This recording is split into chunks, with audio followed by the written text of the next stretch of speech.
Hi, and welcome to Multilingual Learner Summit. Hats off to Carol, Katie, and Tan for organizing this incredible event.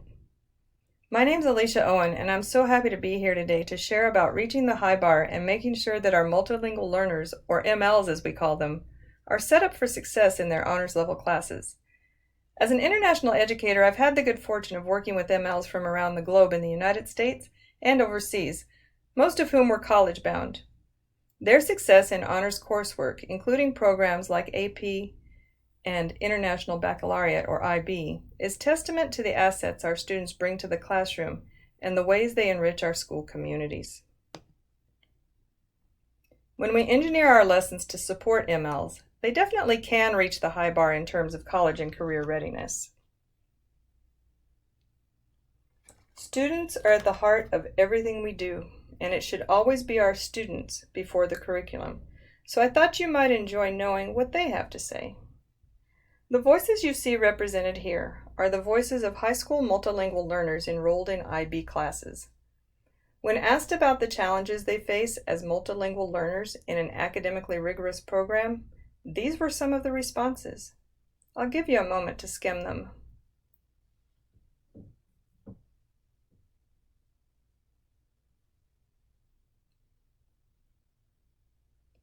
And I'd like to add one of my favorites here that speaks to the importance of visuals from the honors student point of view. We'll revisit this idea in a bit.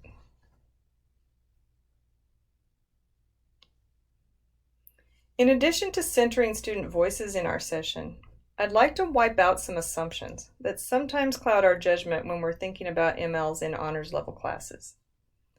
Now, when you hear statements like these in the staff room, I challenge you to respectfully push back to those who might say things like, "His language skills are so low, he doesn't belong in an honors level class." Or, "Honors level kids are ready for lecture-based class. They don't need so much interaction anymore." Or, "Her English is almost perfect. I don't need to worry about supporting her." These ideas are not only outdated, but they're simply wrong. In a multilingual world, multilingualism is a gift. We can nourish it by creating the right conditions that capitalize on the assets of our students. And I don't know about you, but the first time I walked into an IB economics class, it sounded a lot like a foreign language to me, and I'm a native English speaker. Incidentally, among recent graduates who received high marks in at least one IB subject at my former school, some of whom even scored a 6 or the top mark of 7, almost half had received EL services at some point during their secondary schooling, and, get ready for this one, all of them are multilingual learners. Talk about reaching the high bar. Now, today we'll examine a framework for lesson design that emphasizes language proficiency across disciplines and identify techniques and practices that help students develop expertise in subject-specific language. Throughout, I hope you'll reflect on your own strengths and areas for growth regarding lesson design or lesson planning. We'll be recording our ideas, so be sure to have a notebook or a device that's ready to go for note-taking. All right, so let's get started working on making our classrooms look a little less like this and a lot more like this. A learning space that's a place of exploration, growth, and interaction. But as we begin, I just want to ask you, do you speak the language of teaching? How about the language of biology? Or maybe you speak the language of earth science? Do any of you speak the language of scuba? While it's true that our MLs are simultaneously learning both content and language, that's true for any of us who've ever sought to become an expert at something. Our MLs, just like their monolingual peers, are going to be expected to become experts in their coursework and learn the course content to a level that allows them to be conversant in those topics. To become an experienced scuba diver, I didn't just jump in the water and take in all that beauty. I had a lot of discussions with my dive master and my classmates. We wrote notes in margins, we filled out dive logs, we took exams, we read training manuals, books, articles. We were exposed to the experiences of others, both in person and in the media. Speaking, writing, reading, and listening were vital to our success. Can you imagine if I'd tried to dive after only reading about it, or listening to an instructor and taking a test? my skills would have been limited at best. Now, if we had some time to chat today about scuba, you'd discover that I speak scuba. I can talk with you about it all day, using very specialized terminology, with confidence and with ease. And this is the goal I would ask you to have for your honors level students, that they become conversant in the language of your class. The rich, balanced experience that addressed all of my language domains in diverse certification courses has allowed me to explore the world in ways that I never imagined. And the same is true for our honors level students, who are all striving to be experts in their various subjects and get out into this world and make their way toward their futures. When teaching an honors level course, though, it's very tempting to focus more on content rather than language. There's just so much of it to cover. We're not always as intentional as we could be when we're helping students learn the language of our discipline. I would argue, though, that especially for those of you whose students will be taking AP or IB exams, or sitting for their SATs one day, expertise in using language is what we're after. Not only do we tend to focus on content over language, it's also true for many teachers, including myself, that we tend to emphasize one or two of the language domains seen here when we're planning our lessons.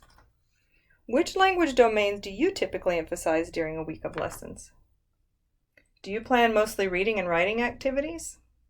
Or are you a person who likes a more lecture-based approach that emphasizes listening and writing?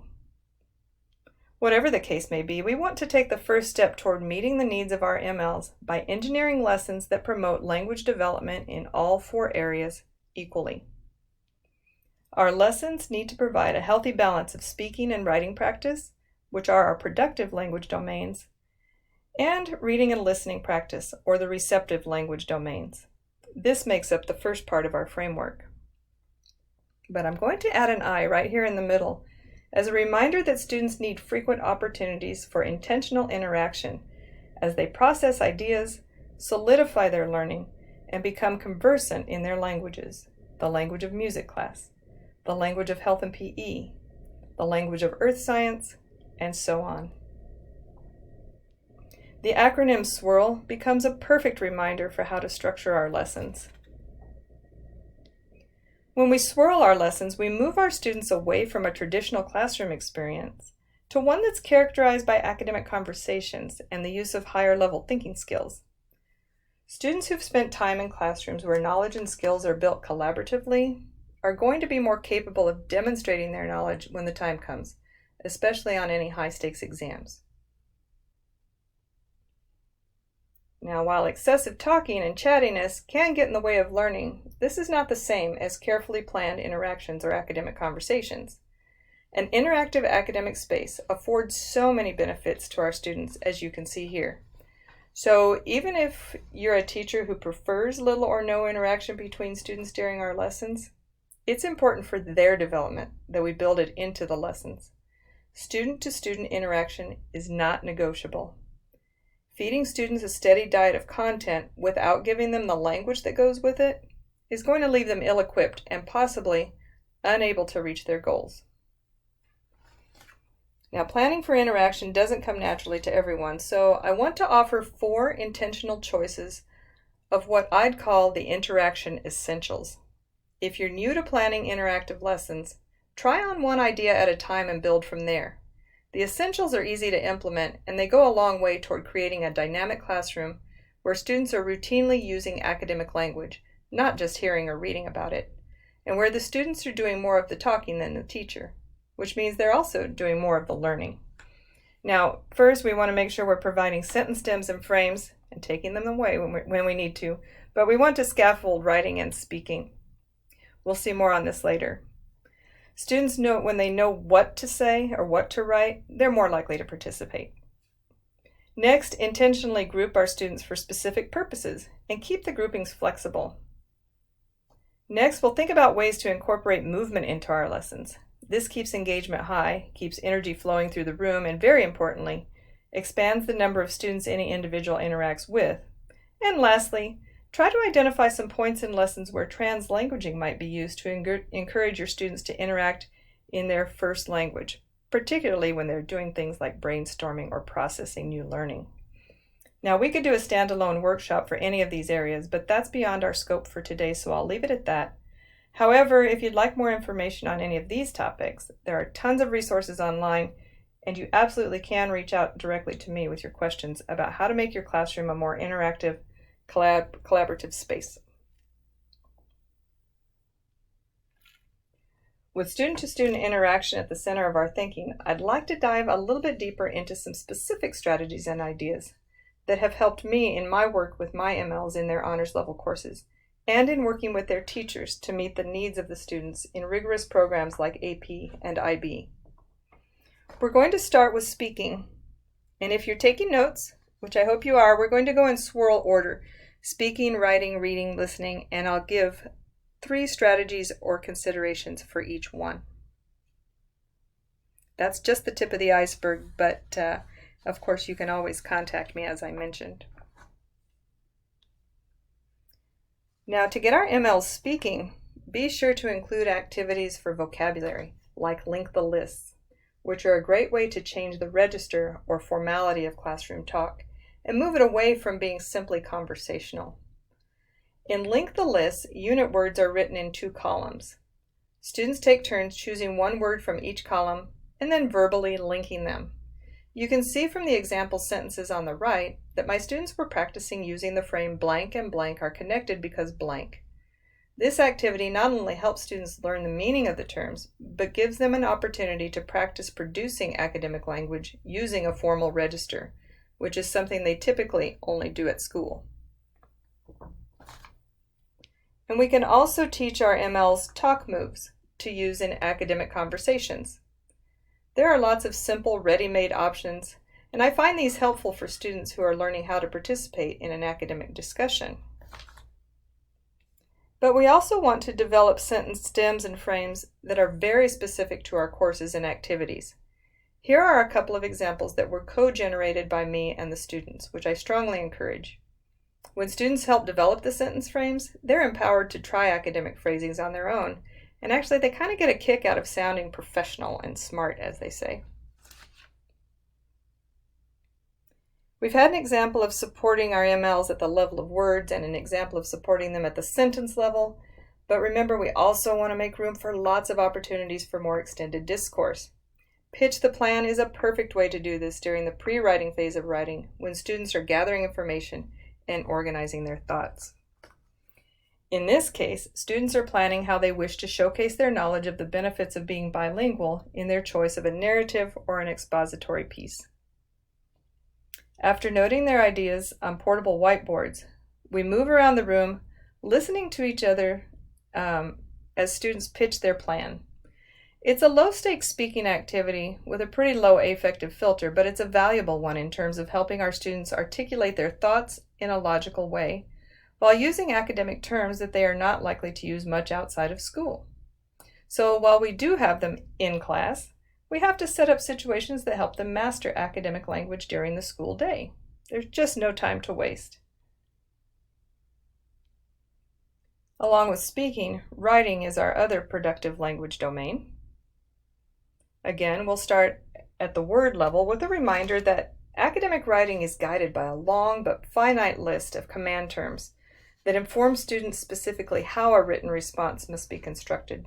So we need to intentionally plan for, teach, and model the use of the command terms that are used in our honors level classes. There are countless lists available online, some that are general and others that are for specific courses like these. But like other vocabulary we teach, we don't want to overload students with too many at one time, but rather plan to introduce them 1 or 2 at a time and review them as needed over the course of a school year. And be sure command terms are a part of your classroom word wall, not just the content-specific vocabulary. At the sentence level of language production, exit tickets are very helpful. You can, of course, find all kinds of beautifully designed tickets like this one to download and photocopy, but students can just as easily write their exit tickets on a note card or a sticky note. For example, if you've been teaching students how to construct a thesis statement, there's no reason to assign a whole paragraph or essay to give them that practice they need or to gather your own formative data. Just one sentence will do. Here are several situations where it might be helpful to assign an exit ticket They can be completed in one or just a few sentences at the end of class, giving the students a small but powerful dose of writing practice before they head out the door. We can always squeeze in a little bit more writing if we try. And for helping our students develop the skills needed to write extended text, frequent short, timed writings are key. Our honors level students are definitely going to be writing lengthy essays and sitting for exams at some point. But shorter bursts of writing done regularly are needed to help them solidify the dozens of skills required before they can produce extended text. Think of it this way. No one ever trained for a marathon by running a marathon the first day. So think about assigning writing in small bite-sized chunks, like one paragraph perhaps, and simulate testing conditions during practice sessions. For example, if at the end of your course students are going to take tests that are timed and written by hand, we need to give students ample opportunity to practice writing by hand with the clock running, again, in small bursts throughout the year. And I'm not talking about mock exams where students actually do a practice test, but more like routine training exercises that help them work up to those bigger essays. Then we gradually increase the demands over time, lengthening the writing and lessening the time available until it matches the time allotted for the final or external assessment. Before we move on, I can't emphasize enough how important it is that your students be supported in producing language, both in their speaking and writing. When they're producing, they're learning. And also remember with Swirl, interaction is central, so I'd encourage you to always be thinking of ways to merge speaking and writing in your lessons. So if you've planned a speaking activity, is there a way that you can put a written task to go with it? Or if you've already assigned a written task, is there a way to weave in a little bit of speaking? It's actually pretty fun when you start planning with a Swirl mindset. Now let's move along and take a look at our receptive language domains, where students are taking in our lessons and making sense of all that content. Students who haven't received language in a way that they can own, they sure won't be able to produce it very well or demonstrate their knowledge. With that in mind, the starting point for building receptive language in our students is making the content comprehensible in the first place. Now this can get very tricky in an honors level class where textbooks and articles and even the video clips can sometimes be above the level of the students. And here are 4 considerations I'd like you to think about when you're planning. Our students need visuals. They said that themselves. Using your own photos or sketches is really engaging and awesome if you can do that, but there are also beautiful visuals available online at sites like Pixabay or photosforclass.com.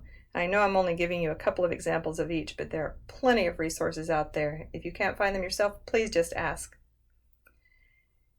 If the language is too complex for our students, a text can be simplified using tools like Rewordify or textcompactor.com.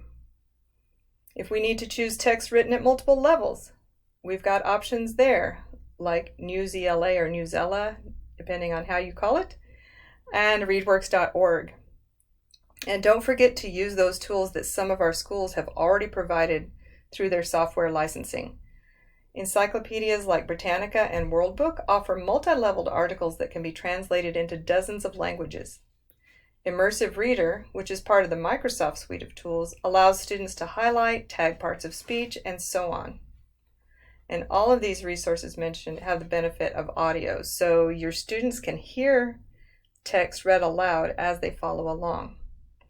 I'm going to put up a quick caution cone though here before we go any further. We never want to water down lessons for our MLs.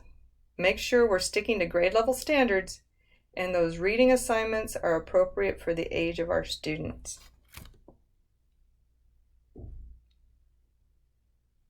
Honors level courses are also characterized by a heavy volume of reading, some of which students can skim, but much of which has to be read more closely and deeply as students develop their analytical skills.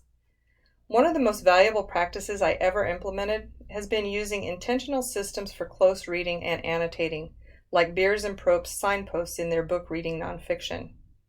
For any honors level teacher whose students are not engaging with complex text in ways that develop critical thinking skills and expertise, I highly recommend you give reading nonfiction a look.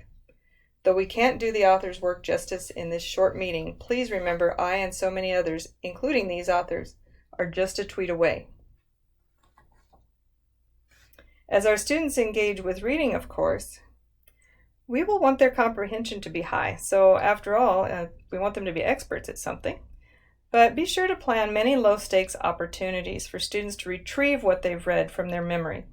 Don't wait until a whole book or even an article has been read to make sure they're comprehending. And here are 3 guidelines to follow. Chunk reading assignments into smaller bits, a paragraph or a small section at a time. Plan opportunities for students to paraphrase. A simple routine of read-retell is great, which is simply having reading partners read a paragraph at a time and retell it in their own words. And never think our honors level kids are too old for some fun in class. Games like Kahoot and so many others are a fun, low-stakes way to get our students to interact with each other and to test their knowledge of the content that they've been learning. Our last stop along the 4 language domains is listening. Not hearing, but attending carefully and thoughtfully to the words and ideas of others. Now, just as speaking and writing often go hand in hand, so do reading and listening. A closed activity based on something you've assigned students to read is a wonderful way to weave in some listening practice. This can be done individually or with a partner. Students listen to the teacher read aloud an important passage from the reading, but with some words left blank. As the teacher reads, students try to fill in the exact word from their memory. The teacher or student then reads aloud a completed passage for students to check their work, giving another opportunity to hear the content and, let's not forget, the formal register of the text that's so very different from the informal register in the language heard and read outside of the school day. And repetition in itself is so important for our MLs. During direct instruction, a great way to support attentive listening is for students to have an incomplete copy of a note-taking template to fill in as they listen. Notice here the students are given added visual support with arrows, root words, and academic vocabulary. Thanks to Louise Main at American International School of Guangzhou, who's a star at making note-taking templates like this one. There are also more generic templates like Cornell Notes that can help our students organize their thoughts as they listen. There are tons of templates available online, but especially if you're teaching virtually, you may want to check out the ones on TPT with easel capabilities. Easel templates are free and they're all editable, so they're great for virtual teaching.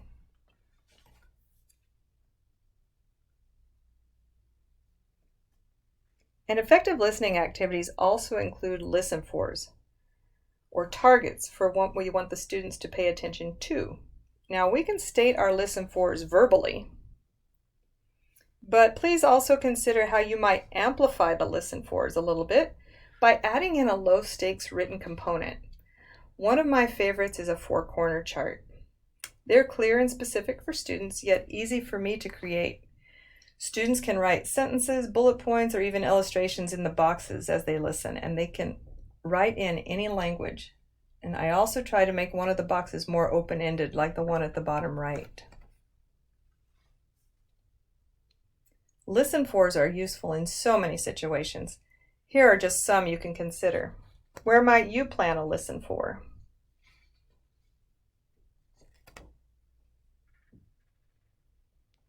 Phew, okay, that's enough of swirling lessons for the moment. But let's take these dozen or so ideas and pull them all together. Remember our mission of helping students interact using all 4 language domains? Just what does that look like when we're planning? Let's start with a typical middle or high school class agenda, the agenda that you might plan for a single class period. And I've seen many lists like these on boards around the world. You've got the students starting with a warm-up question, and then they're going to move into a video clip, followed by a mini lesson, and then they're going to do some independent research. Now, that's a very organized list of things students will do, but how can we take that plan and change it ever so slightly for our students so that they become the experts that we want them to be? It's really not that difficult. It's intentional, yes, but it's not difficult, so let's have a look. We can still have that warm-up that we wanted, but how about planning in a little shared response with a partner and consider adding a sentence stem or a paragraph frame. We'll move on and have the students do that same video clip, but instead of just watching passively, how about we add in a listen for, where students can record notes on a graphic organizer. Once they've watched the video clip, they're going to move into your mini lesson. Again, that mini lesson's probably great because you're teaching it, but how about we follow it with maybe some small group work where students are verbally summarizing the main points, which is a perfect translanguaging opportunity so students can sort out their thinking in their first language with each other. And when students are doing some independent research or whatever that independent task is that you've assigned, adding that exit ticket at the end of class is just yet another way to squeeze in, as I mentioned, a little bit of writing. And why not? And there you have it. You've swirled, albeit a simple plan, you have swirled it. So it's not that difficult, as you can see, and it's actually quite a lot of fun. All right, let's take a moment for some self-reflection now. Do your students swirl? Do they have multiple opportunities to interact during a lesson? Is there an intentional plan for students to speak, write, read, and listen during every lesson? We should recognize the reality that some days may be more writing heavy or focused on just one or two domains, but in that case, is there a balance of speaking, writing, reading, and listening across a week of lesson plans? Maybe there's an area you'd like to grow in and could even incorporate it as a professional goal this year. So think a moment about your glow and your grow. In terms of planning lessons using Swirl as a guide, in which areas do you glow or are areas of strength? Is there an area or two where you'd like to grow your skills in this coming school year? When students are building academic expertise through interactions that balance all 4 language domains, they not only can reach the high bar, they'll go beyond, and it will take them on to do amazing things. That's all the time we have for today. Again, I want to invite you to reach out to me and connect with me on Twitter. You can also find me by email. I'd love to connect with you at Alicia_Owen on Twitter for some ongoing collaboration, and by email if you'd like to talk about PD offerings for your school. Thanks again to Katie, Tan, and Carol for a lovely series of just the most phenomenal professional development. And thank you all for participating in the session and for the other sessions that we've had. What a great week it's been. The world needs more teachers like you. Bye-bye for now.